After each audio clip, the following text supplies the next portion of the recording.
every day. Yeah, those are like the main things that we did over this past summer, and we're starting to do a lot of really good things this semester now that we have doubled and tripled our masses, which is pretty nice. Okay, great. Yeah, I guess just my thoughts on that too. I really enjoyed Fall Festival. It was a super fun event, and I think it'll be like, it's so nice that we have the UCC as well, just as like kind of the central hub of campus going forward, and it's great that we can have this event here. And yeah, the bike racks and outdoor furniture have been great campus improvements. I'll also give a plug again to the Campus Improvements Fund, which we started, and for any similar improvements of that nature that you'd be interested in spearheading, you can apply for that, and you'll be able to work with Budget Committee and the Senate to make that happen. Another question that I have, kind of in a similar vein to the first one, is what are some areas where you still want to see improvements in, or goals that you're still working on tackling as the semester continues? Also, so many. I'll do highlights. So things that I still want to see more work on. DEI in general on campus, I think, should be more of a focus. We in Student Affairs are very focused on it, but we also only have one full-time person who works in a capacity towards DEI. So I think we need to do a lot more work and eventually hire another person in that office. So that's something I'm always thinking about. I think one of the things I'm kind of like big picture working on is this idea of networks and webs of support for students. So thinking about all the different cohorts and ways in which students connect to the university and trying to establish more of those so that everybody's kind of caught in a web somewhere and has a point of connection to the university. So some examples of that are like the living learning communities that we established in the residence halls this year. And we'll be expanding that program significantly next year to find these smaller communities that make it easier for you to connect. But even like athletic teams are part of that network, and SGA, student organizations, right? Like it's my goal that there's so many offerings on campus that are appealing to students that every student is connected through one or more webs, right? One or more of those networks, so that we don't have anyone fall through the cracks, right? We always know everyone has some point of connection back. So that's also something I'm working on. Bigger picture, I'm also working a lot with development right now, like our fundraising arm, which also oversees alumni relations. And what we're trying to do is help students understand that, like from your first day of Stevens, that you're a part of this lifelong network that is Stevens, that is our community, and that even though you're going to graduate in 4 or 5 years, you're always going to be a Stevens student in some way. You'll just be a Stevens alumni.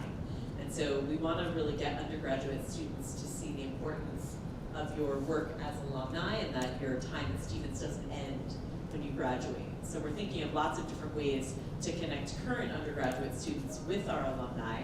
So one example of that was bringing Marquez Brownlee back, right? We're going to try and do other such similar programs, although hard to find alums as cool as Marquez, of course. But we are going to do a lot more work in partnership with our alumni relations team to help you feel connected so that when you graduate, you don't feel like you're leaving us, like you're already connected, you already understand the value of being involved as alumni. So, again, I could talk about this for hours, but I will pass it to Dan. We're also working on a lot of DEI initiatives, so we're working on adding some different humanities, things that we've seen a lot of other universities, similar universities doing. And we actually had 2 of our senators had a really great meeting today about faculty and student engagement and just like doing some sort of informal event, like more of like a volleyball game, and we'll include trivia or bowling or something like that. And the meeting went really well, so that's definitely something that we're working on. And then a personal goal of mine that I've been working on since I sort of became a part of the SGA is a little bit of what we see here, but there's still a lot of work to be done. So I've mentioned this before, but in fall of 2021, which is literally only a year ago, we only had 13 total senators. We currently have 15 senators in just our first year class and 14 in our sophomore class. So we've more than doubled in less than a year. But that isn't just because we're sitting in a room like this, that's because we're doing all these events, we're doing all these things that increase our visibility and attract people like you who are really driven and want to do great things on campus and can do great things on campus. So with that, we also are thinking about starting as a cabinet like a bit of a leadership series where we invite rising leaders to chat with us as a cabinet, since we do have like a lot of resources and just different things like that, so we can help encourage other students to fill your shoes once you part from us, unfortunately. We have a question from Jared. Hi, my name's Jared, just Jared. What steps are being taken to promote student centricity?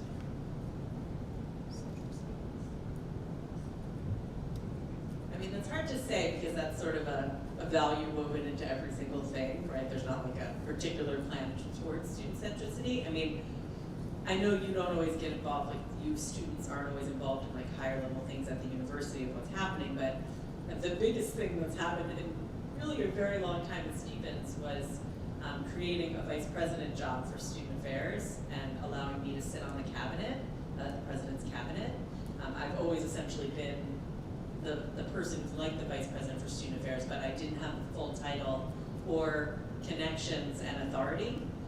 And so allowing me to have that, because I'm really the person at the senior leader level who represents your interests and advocates, my whole job in every meeting is to advocate for student needs and interests. And there really, I would argue, wasn't really much of that happening until then. We needed to create that separate position and make the student affairs division our own division. So even though you all got an email saying all that, I'm sure you didn't understand the big implications of that, but really the entire concept there was to focus on students. And the idea that to be focused on students, we need to have a representative at all the important meetings. The other piece is that I helped write the strategic plan for the university. We just, again, I know you don't read emails, generally students, but to summarize the emails that have been going around for the last few months, we approved a new strategic plan, which we write every 10 years, and that happened on June 30th. And that new plan I helped to author is really focused, I think, on student centricity, especially certain components of it. So really, that's our main goal as a university, is to be student-centric and to educate you all and give you the best possible experience.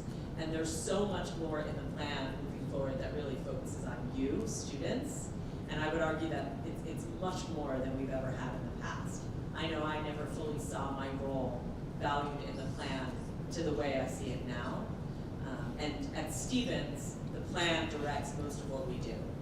So at maybe another place they'd say, okay, so what about the strategic plan? But at Stevens, we really prioritize what's happening in the plan, and that's kind of the value that we put, that's how we make decisions. So the cool thing is now it's written into the strategic plan that we will focus on students, and I think the first example of that were some of those administrative changes that were made that allow me to speak for all of you and represent you in every meeting, right? I'm in those places now. Agreed, Yeah. by Gab.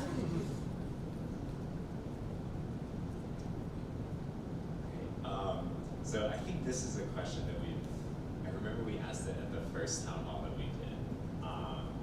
And it's always one of my favorite questions. It's if there was one thing about Stevens, where maybe it's an area of concern that you've seen and you could just change it, just like that, right away, here's what it is now, and in a second it'll be this new thing that I want to happen.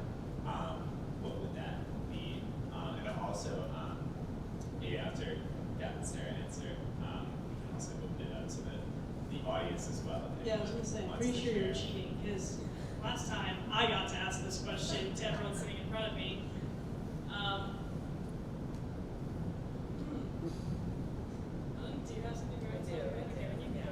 have two things I have to cheat. So one thing is an expansion of what happened this year, which is I would love to have enough housing to house every student on campus for all 4 or 5 years. That would be my dream if we just had extensive amounts of property and money. It's so important, and just seeing the shift in the campus culture that has happened from even having double the residential population, like it warms my heart every day. And I just wish we could have enough housing if you just wanted to live on campus the whole time, but that's hard. But second, I think my number one thing would be for us to be able to meet full financial need of every student, so that you know, depending on your financial situation, that we could just afford to help every student be able to finance their education through scholarship. That would be amazing. So we need to do a lot more fundraising for that to happen, but that's my dream. I'm also gonna cheat. So again, two things. First sort of goes on the first thing that Sarah was saying, of like a larger campus culture. So I think that we're trying to do that in a lot of things we do. Like we did co-host or sponsor a field hockey game and like working with athletics more, but I think that our school spirit, like as Stevens, is not as high as other schools per se.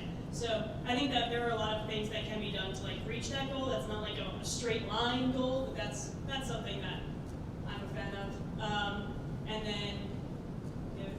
And then the other thing is a more sustainable campus. That's a conversation that I have at least once a day with someone, usually Alex, but it could be anyone. I was just talking to someone right outside this room when I was trying to get dressed for this.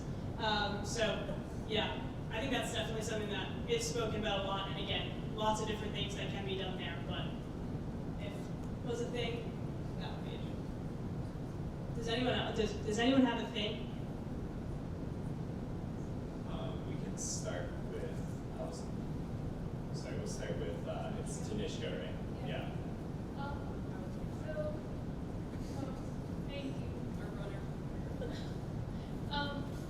I feel like I talk about like commuters a lot, but I have a lot of friends that commute, and so I was wondering like, what do you think about opening up like the UCC gallery as like a lounge area?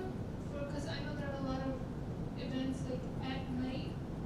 I'm not sure about like during the day, but like maybe like just like a time slot for like commuters where we could just like relax. Because like for us, like we could just go back to our dorm and like take a nap or something, but like that's not really the case for like commuter students. If they have like something at night and they want to like stay here and not really, you know, like spend money, go back home and then come back here again. So like, I was just wondering, like, what do you think about that? Yeah, so I think the gallery is open as long as it's not booked for an event. And if it is booked for an event, there's like a little sign outside. But that goes for pretty much all of the common spaces on campus. Any room is open, even like Schaefer Gym is open as long as there isn't a practice or a game in there. Like anyone can go in there and play pickup, anything like that. And we're making more of an effort to like advertise those almost. So on the Stevens students TikTok, there's been some pretty good TikToks so far, and Michelle and our PR team is going to work with them to continue adding different study spaces on campus and just different things like that, because there are so many spaces on campus for any student to go, not just commuter students, but lots of places for commuter students. And we've also started, something that came up last year is like adding more microwaves to different common areas on campus. So we've been doing that as well. There's a microwave on the second floor in the commons. Yeah, so there's like a lot of different places. I think it's just a matter of finding them, and we are trying to make a larger push at helping students find them. Perfect. Thanks for that. One thing I'll add is we're trying to add more commuter lockers and trying to improve the ones that we do have, which are sort of broken. So I'm working on that, and the new ones we get are going to be app-based, so we'll be able to electronically assign them to you. It'll be really much better. But yeah, like Gab said, trying to add microwaves, and the goal is now that we have so many hangout spaces that you have your choice. Like you can hang out here if it's open, but upstairs second floor is not reservable, so you can just hang out there always. Same with like the common areas in the hallways. Yeah, and as part of our campus improvements fund this semester, we at least bought locker dividers for those lockers. So it went from like 40 lockers to triple that almost, but with the dividers, so more students were able to get them. So sort of short-term solutions until the long-term solutions are put in place.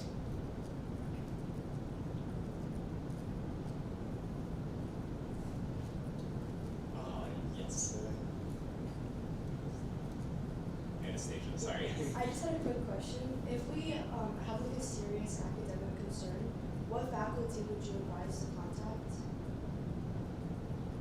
Okay, so if you have a serious academic concern, it does depend on your concern.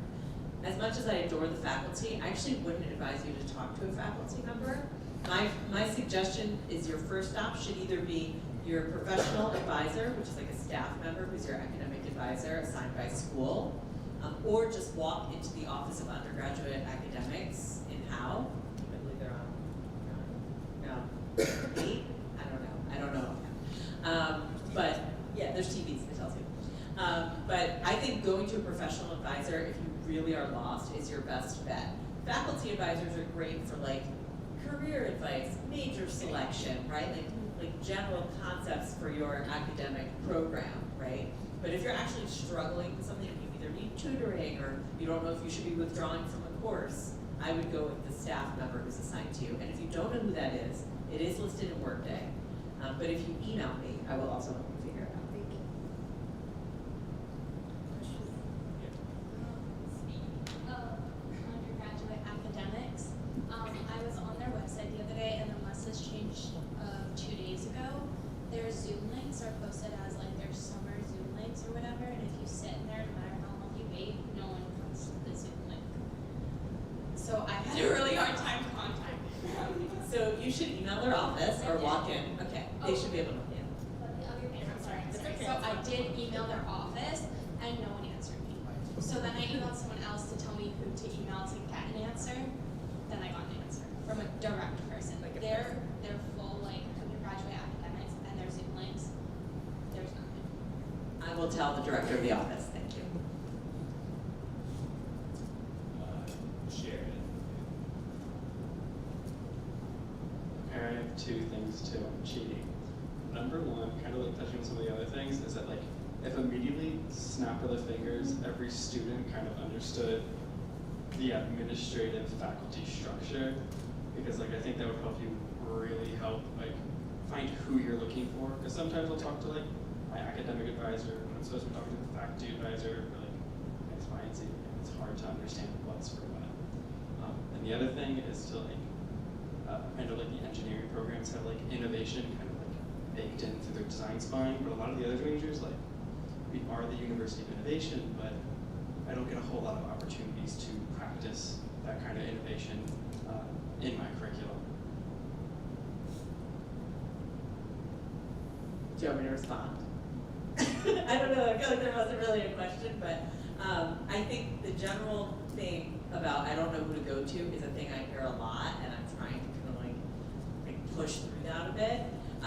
I would say if you don't know who to go to and it's academic related, like always start an Office of Undergrad Academics once they get their email straight, which I will make sure they do. But that is sort of your central warehouse for academic problems. But it should, I agree, it should be easier, right? And actually, in addition to all the other things I'm working on, I'm in the middle of this ongoing group with the provost and a few other people to talk about academic advising. Even though I don't actually oversee academic advising, but just conceptually what's best for students. So we're trying to potentially reconsider our advising model and make it really clear, because right now I agree, I think a lot of people have confusion there. So if you ever don't know, by the way, you can just email me and I will send you to the correct person. I do that all the time. There was also an idea from Olaf, or maybe Olaf got it somewhere else, but to like have a structure of like how everything works through administration, like into faculty, and like put that somewhere pretty central. Like the whole university.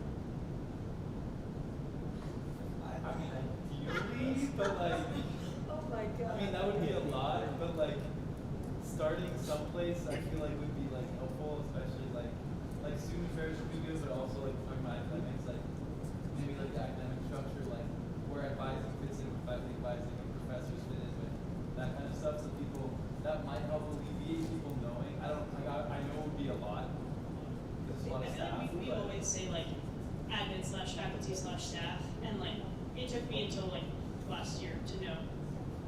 Yeah. I would just say also, so advising, I know, as I said, they did create a website. Someone recently sent me, David Zhang sent me a website that was created that explains advising at Stevens, and it was like the most helpful, clear thing I've ever seen. So it's sitting out there. I don't have the link off the top of my head, but that was created. It is hard to explain the whole university. Like I have a PhD in higher education. We have like a class on how the university works, right? That took a whole semester. Universities are very complex institutions. I'm always happy to have a sit down over coffee and explain to you anything you want to know, but it's real confusing how universities work. We have something called the shared governance model, which no other organization really has, where students have power, like SGA is a part of that, and Graduate Student Council, and Faculty Senate is a part of that. The faculty have a representative governing body, and then the administration they have through the cabinet, right? And then we run the administration of the university. So it's just a very interesting model of how to run an organization, but all universities generally function like that. So again, it's too much to explain, I think, on a website, but I'm always happy to chat about it for interesting folks. Yeah, I know our mayor had his hand raised for a while. All right, so this is a bit more of a out of the blue question, but why was Skybridge initially a residents-only area? Why was it designated as that? Even though, like, I did hear there are plans to like expand its reach to community students as well, but I'm not sure if why was it designated as residents-only? I mean, to me, it's a black and white answer. Like, it's inside the residence halls, just like any other residence hall that has a lounge. It's just a super cool lounge, so more people want to go to it, and also you can view it from outside, so people are like, what is that? But to me, it's like very cut and dry. Like, it's inside the residence halls. It is the communal space for those two buildings. It was built as such. It was never intended for anything else. I think it's just so cool that everyone wants to hang out there, so do I. It is really cool, but we built the rest of the university center for everyone else, and then, 930 students will have the opportunity to live there and enjoy the Skybridge every year, and then you can come in as a guest to the residential students who live there, which people are doing every day. So we don't want to exclude people, but it's not okay to just allow the masses to go inside a residence hall where people live, because if you live there, you might not want that, right? Just like if you don't live in Jonas or Davis, you have to be signed in. You're supposed to be signed in as a guest. So that's sort of where we're at. It's the communal space for those towers. Gotcha. Yeah,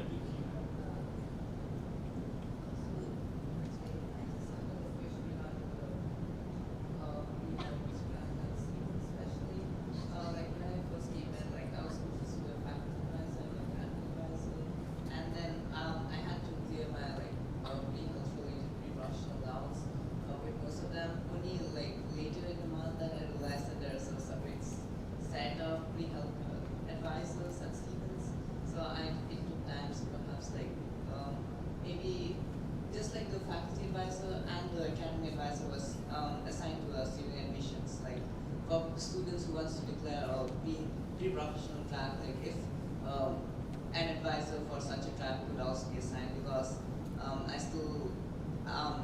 I'm finding it hard to like find opportunities outside this, like outside my major, especially towards a pre-professional track.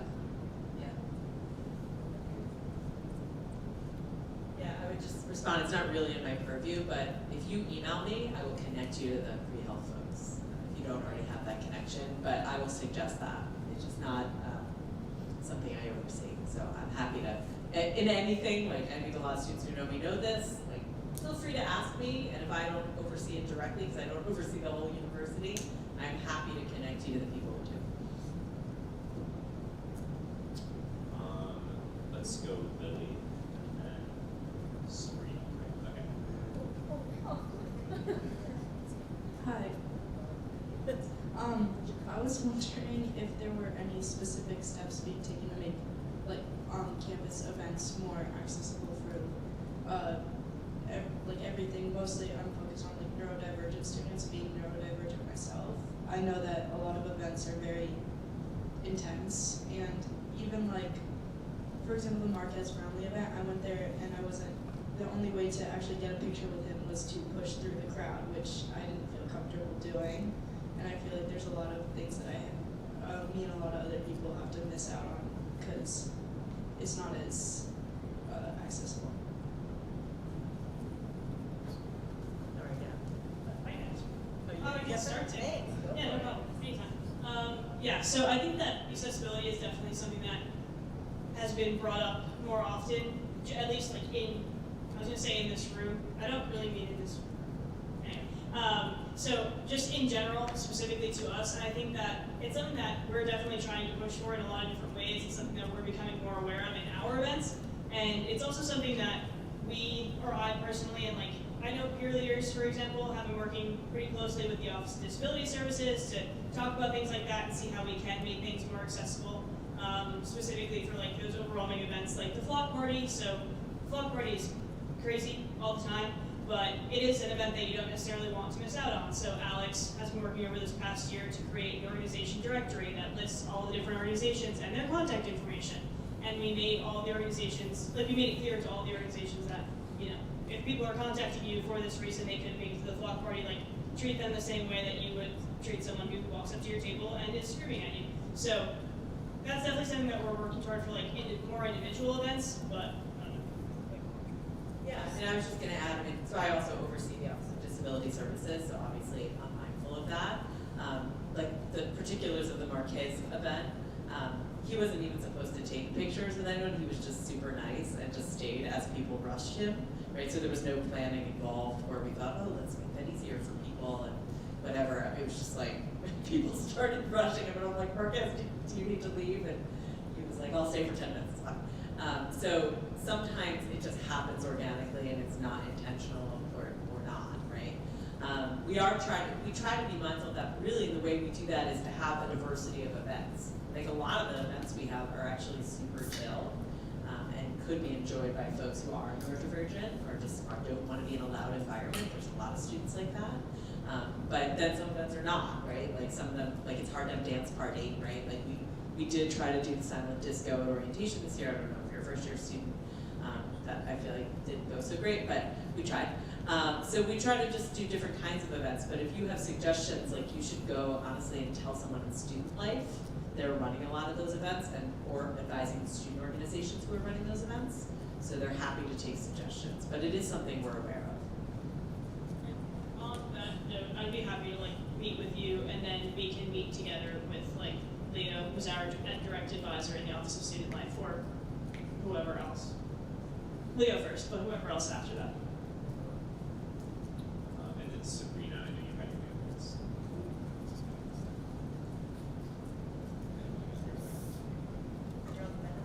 Hi.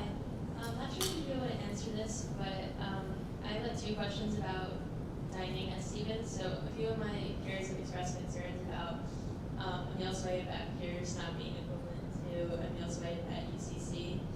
And is there any way to change that, or yeah? And then Can you elaborate on that? What do you mean? Okay, so obviously at Pierce it's like basically all you can eat, but at UCC you just order one meal or like it's a smaller portion, I guess. And even for the sweet shop, one dessert item or like something like that would be a whole meal swipe. Yeah, and then the other concern was that there aren't enough gluten-free options at the UCC, and there are gluten-free options at Pierce, however they aren't always available. It's not really prioritized to the same level as like other options for everyone else. This isn't answering, this is expanding. So Pierce is our like main dining location on campus. That's meant to be the all-you-can-eat sort of situation. All of our other satellite dining locations are meant to be like a bit smaller, more of like a meal exchange situation.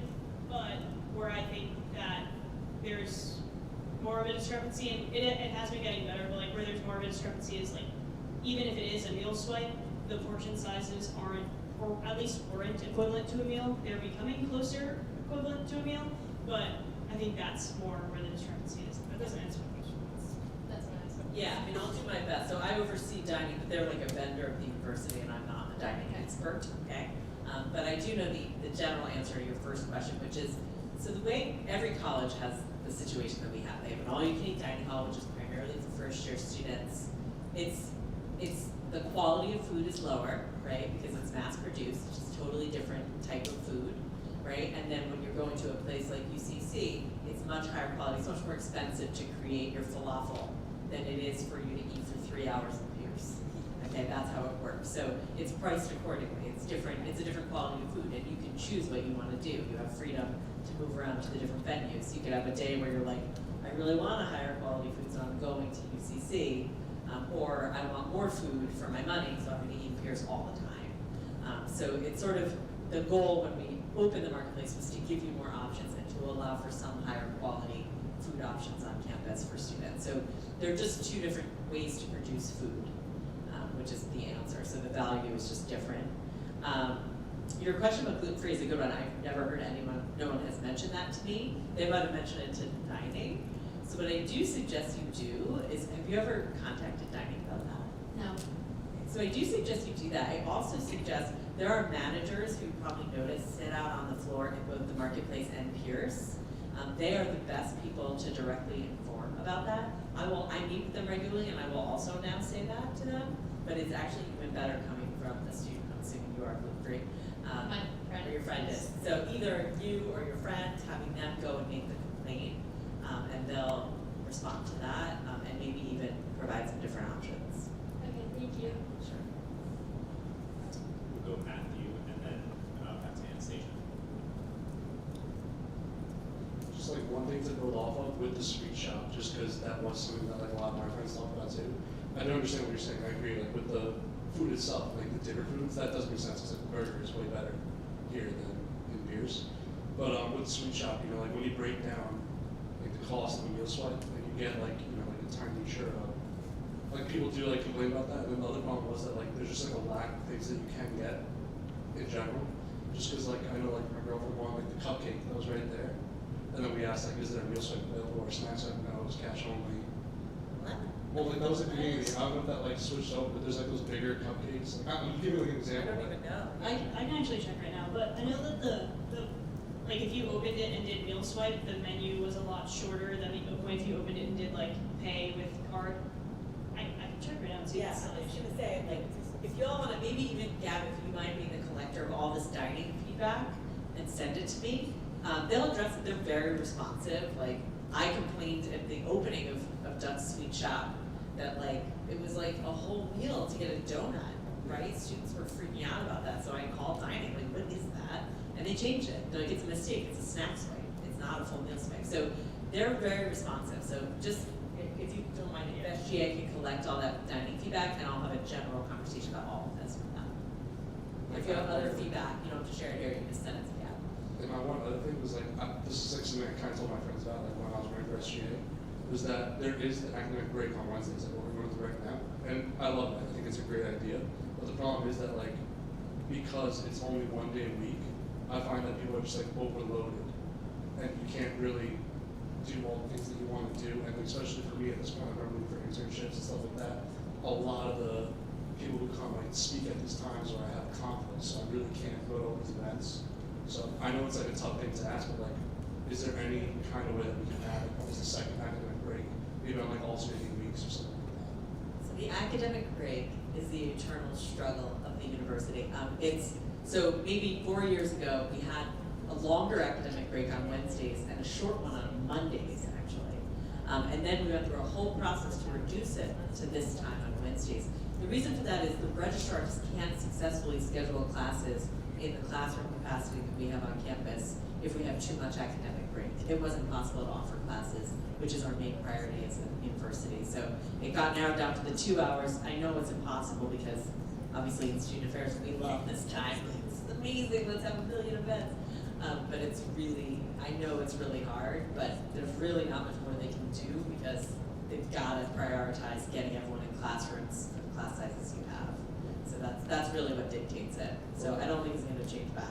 I heard like another idea would be like, maybe on like alternating weeks, it could be like freshman events or sophomore events, freshman, sophomore. Like, is there like any way that we can try to scramble? It's just that you can't control it because it's not like one person is planning all the events. It's like everybody, right? It's student organizations, it's schools, it's random people, right? It's student affairs.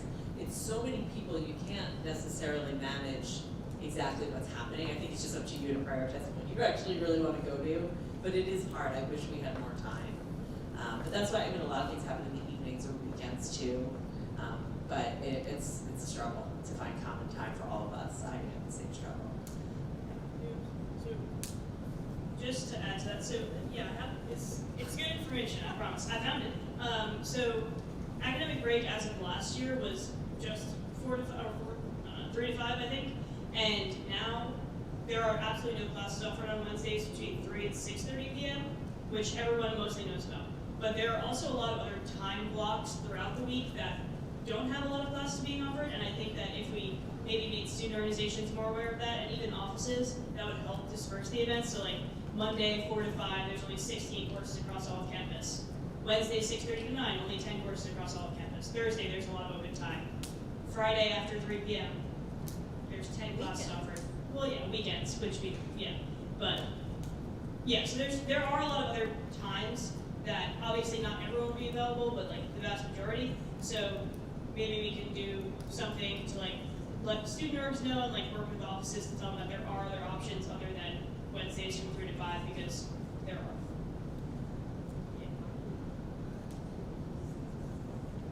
Take that as an action item. Jared wants his own town hall. Yeah. In the station, did you still have Yeah. that? Oh, yeah. We Sure. Yeah. Me and like practically everyone I know has had like a lot of problems with our TAs in our classes, and the professors haven't really been like communicating with us about it. When we talk about it with them, they would like go to your TA about it, but they haven't been helpful either. So I'm not really sure what to do about it, because I feel like everybody can agree that like the TAs have been like lacking so much. Like some of my TAs can't even put like this stuff on the board and just don't teach the like, class at all. It's been like absolutely horrible. Can I ask a follow-up? Like, lacking how, like non-responsive, Like, missing, So lack of information. my info systems, like for example, my TA comes like 15 minutes late every single time, doesn't tell us about it, and then like can't project the stuff on the board, which is like the main thing that we're supposed to see, and kind of just like doesn't even answer our questions. And then like in math, which we have together, we will like ask a question and we kind of like get like dismissed for asking the question. And I feel like it's every single recitation that I've had, and all of my friends have like said the same thing, like the recitations just don't give us anything at this point. Okay, so this is also not necessarily under Sarah's purview, so I'm going to provide some input and then Nick's gonna answer, and Ben. But generally speaking, I think that I've heard a lot of different things about TAs within the last couple of months. Like, some people are like, I had to teach my TA how to do this problem today, and obviously that's a concern. So I like mentioned this to all before too, and like something that maybe we can talk more about is like some sort of training or like some sort of more interactive course with faculty and their TAs, or at least like frequent meetings, things like that. Some sort of accountability there, because I have heard that a bit. Do you have an answer? Or? Yeah, so I presume it's for MIS 201 and then MA 117. Yes. So two things that you can do to immediately address the problem is go to the dean of undergraduate academics for the School of Business.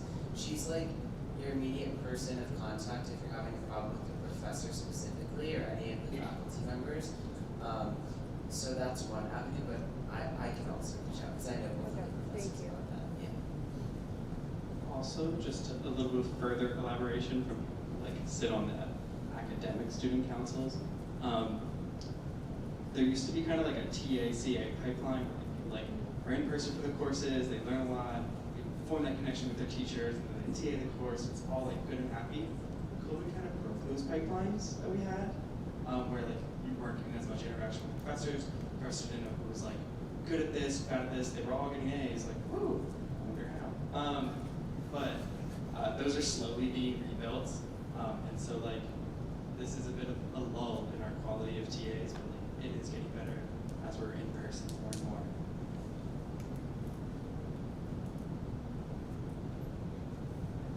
Yeah, Ben. Yeah, and so just to speak on that a bit more, you said 201 is the main issue? Yes, which on the TA for. Yeah. Hopefully I'm not in that. I've heard issues about the other TAs and we're getting ready to go to it. professor and talk to him, so if you want to talk to him. I would love to. Talk to Actually, me. Ben is the one who shows up 15 minutes late and doesn't know how to use your projector. Well, I've heard it's 45 minutes late. I've I'm not had the student, yeah. but It's 45 minutes of 45 50? late. 40, I've heard 45. I have, 50. that's my class. I'm 100% certified. That's insane. Yeah. It's horrible. This is unacceptable. So, yeah, and just to kind of go off Mike's point, so I will give you a mini lesson on the organization of faculty. So you go, so if it's a TA, their boss is their professor for the class, right? The professor's boss is the chair of the department, right? And those are online, you'll be able to see the chairs. And then the chair's boss is the dean of the school, right? Then all of our schools at Stevens have associate deans, like for undergraduate education or whatnot. So the person you're talking about is Joelle Sepp-Lessler, right? She's amazing in School of Business. That's who you go to.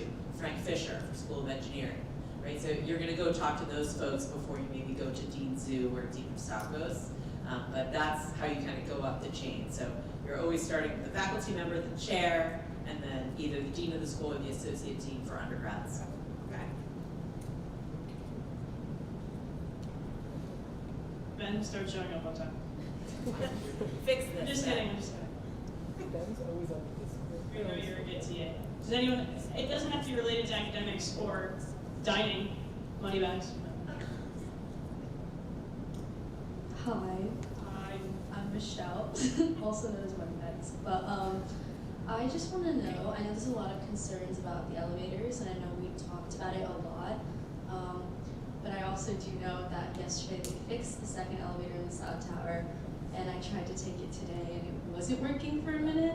I think it's working now, but I don't know. I just want to know what the situation, I guess, is on the elevators, and when we can expect them to both maybe be working. Sorry. Sure, no, it's okay. So this is a facilities question, but I partner with them a lot on these things. So I've been working with them. They're very aware of the situation. The VP of Facilities is texting me all day long to work through it.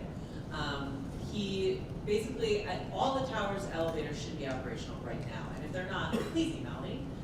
But they should be operational right now. The way Facilities explains it to me is it is very normal and to be expected, sort of how I mentioned all the issues that happen with new construction. When you move in, suddenly we have all these people moving up and down the elevators. It's a new thing. They have to be kind of tweaked to meet our needs, and to have them break down is actually somewhat normal, but they need to be addressed. So we have an engineering firm who's been on site. We have the elevator vendor who's been on site. They're all super aware of the situation and trying to be on top of it as much as they can. Sometimes I will say what happens is students assume that someone reported it, okay? I'd like to assume, and I see some RAs here, that the RAs who live in those buildings are also aware and reporting when they see an elevator not working. Sometimes we see it not working, we're like, oh, it's not working again, right? And you sort of assume that we know that and we're not doing anything about it. Like the other day, a parent emailed me on the weekend and said, my kid lives in, I don't know, Jonas, and the elevator's not working. And I'm like, really? And she's like, why aren't you fixing it? And I actually called Facilities and they had been aware of it. Right? So I said, it's like everyone assumes someone else told someone, but like I'm not riding those elevators all day long, so I don't know. And neither is the VP of Facilities. You've got to submit a work order. So that's like my PSA, my public service announcement. To please, if you see something, say something. Submit a work order. It's in my Stevens. It's super easy. Anyone can do it, but just don't assume people know about it, because sometimes it's sitting there because we didn't know. But the elevators, we are on top of that, and it is just honestly sort of normal because you all just really started using them a lot. Do you know, do you know when, maybe, an ETA would be, a normal time for, it to be, normal again, you know what I mean? I mean, it should be normal soon. I mean, we've sort of gotten over the hump of them getting used to the usage. And if it's not, then we have to work with our elevator company to replace that, right? Something's wrong with that. So that's not what we think is happening. We think we're able to adjust it. But it is fairly normal. The other thing generally happening in the world right now is that when things break, the supply chain is still really, really slow. And so that's actually been a problem across campus with facilities issues.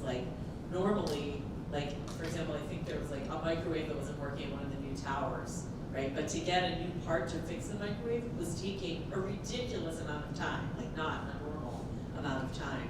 So that's still an issue out there that we really can't control. So one of the things I was talking about with the VP of Facilities about these elevators is we're going to be purchasing all of the parts for all of the elevators and leaving them in storage at the university so that we have the parts to fix any issues in the moment, right? Because one of the issues, the vendor will come and, yeah, we need a new part, it'll take 2 months, right? It's like, we can't wait 2 months, right? So we're gonna try to be proactive to just have everything on site, because the supply chain thing is really putting a wrench in things. Thank you. Sure. Any other things? Oh, I think another concern about the elevators was like the bus system of them and how they like stop on every single floor. Do we have an ETA about when that is supposed to be? yeah, so that's something I brought up also with the vendor and the engineers who really make that, you all should know best. I know nothing about engineering, but you all are the experts. So we have an engineering firm who is looking at that right now and determining if they can reprogram the way that they function. One of the issues is that the service elevators were functioning independently of the other elevators, which makes no sense.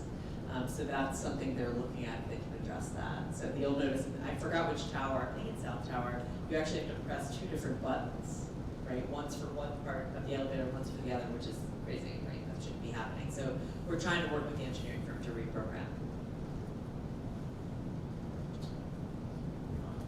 Jeff? Hello.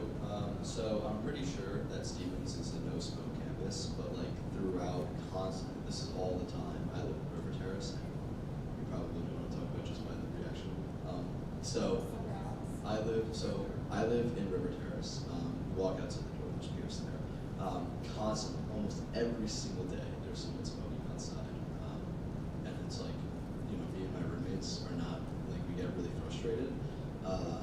So yeah.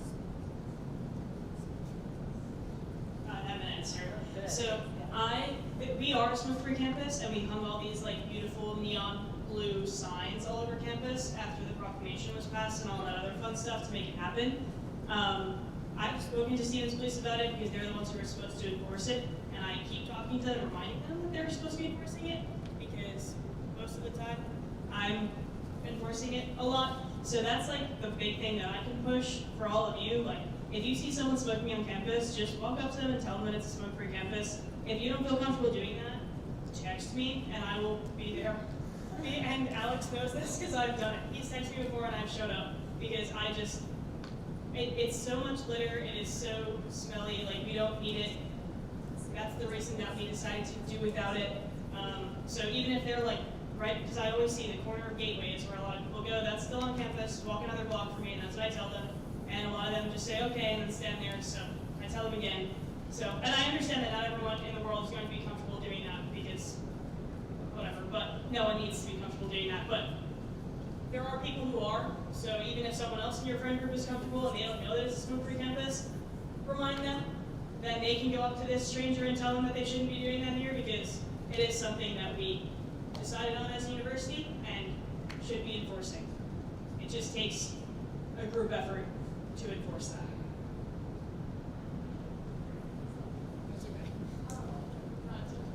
But there actually, I've seen a lot of staff, like from like the UCC marketplace. They like all go down to like the corner by like Babby and the like carriage house or whatever it is. I've seen a lot of them smoking over there. I can let them know that. They probably don't realize. Because as I said, they're a vendor, so we don't train them. Like our new employees find out to Stevens, but they're not Stevens employees. So I can let them know not to smoke. But I want to echo what Gab said. I mean, really, this is like community enforcement of things like smoking. Like nobody can be in all places at all times. But every time I walk by a smoker, I just have a kind conversation. I'm like, hey, I don't know if you know, but no smoking on campus. And usually they're super happy to just like they didn't know or they didn't realize it was still on campus wherever they are. But if you know people's names, you can also submit an incident report through My Stevens. Anyone is capable of doing that. And my staff have had conduct meetings with people who will not stop smoking. So happy to do that if you find out their names. Sorry, as a little thing on that as well. If it's likely that if you're telling someone to stop smoking, there's probably one of those bright blue signs like right next to you or like right around the corner, because there are a lot on campus. But if you feel like there is like a huge gap where a lot of people are usually smoking where we could do with one of those signs, also let me know and we can do that. We just put a sign in like the alley between Burchard and Gateway South last semester because of, like for the same reason. So that's another way we can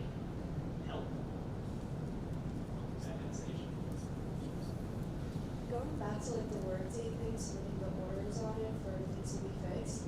So we never really get like an ETA of when they're gonna come. We'll just like walk into our dorm and see like a maintenance guy like laying on our floor fixing something. But the thing is, like one time my roommate came home and like they were like fixing something in our bathroom and like genuinely almost like we had like a oh my god like.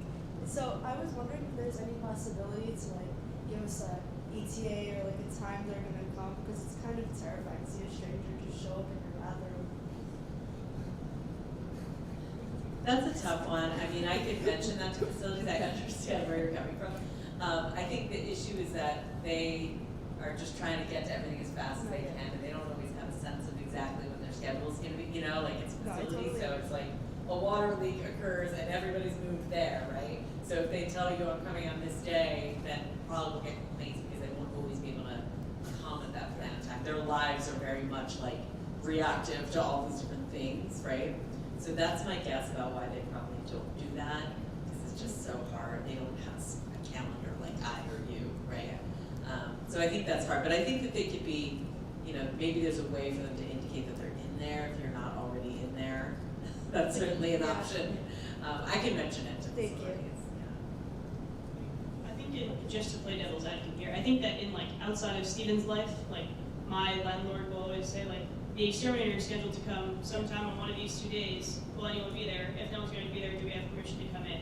Which like at least says like, hey buddy, like expect a stranger on your floor over the span of one of these 2 days, and like remind like follow up of actually just kidding. There was an explosion. Like we'll be delayed. I will mention it. Hi, I just want to say thanks for being so active on the parents' Facebook page, so that my mother is not constantly calling me or texting me. Being able to say, oh, don't worry, Sarah answered that, Mom, I know what's going on, is really great. So thanks. Thank you. Oh, it's a lot of joy for me. Yeah, if anyone like is really stressed, I know midterms are like right around now, so if anyone's really stressed and you need like a de-stressor, you need to laugh, join the parents' Facebook Oh, page. it's so lovely. So there's someone I know who they're running like a small like bake shop, and they talked about how they eventually want to like talk to campus about bringing like their service to the Stevens campus. Who should they go to if they want to provide that service? So unfortunately, we can't really do that. I mean, they can speak with Stevens Dining to see if they want to contract with them, but Stevens Dining is our exclusive dining vendor. Like we signed an exclusive agreement with them. So if they want to subcontract with anyone, that's cool, but we cannot do that at all. So you could talk with the manager on one of the floors of dining. That person can and suggest it. Maybe they'd be willing to have, if they're baking something at the Duck Sweet Shop or something like that, but they would have to agree to that. They sometimes do source from local bakeries and stuff, so it's not like unheard of, but I don't know what their restrictions are. Thank you. I think as a different recommendation as well, like a lot of student organizations do like fundraising events and volunteer events, and like it might help to, if it is a small business, like oftentimes small businesses are sort of willing to contribute to different things in order to like get their feet off the ground and like help gain more traction about them as a business. So I'd also recommend that if they're a part of any organizations, to speak to those organizations, or just to speak to organizations that they see around campus doing something similar. Also, just as a time check, it is 5:01. So maybe if we have any final questions or.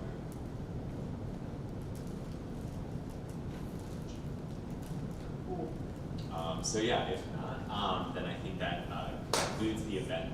Thank you all for your questions. Thank you, Gavin and Sarah. If your event pass was not scanned, please pull it out now, so we can scan it. You can scan this QR code and you got marked as attended. Oh, wow. Can I say one more thing? Yeah. Just also want to say, if you don't already know, or if I haven't hung out with you before, I love hanging out with students individually or in small groups as I can with my schedule. So you can always just email me and I'll take you out to coffee on campus. So if you want to have a chat about something we talked about today, or just hang out, you don't need to have an agenda, shoot me an email. But it might be in November. Or December. But it's S. Klein, S-K-L-E-I-N, I mean, I email you all the time,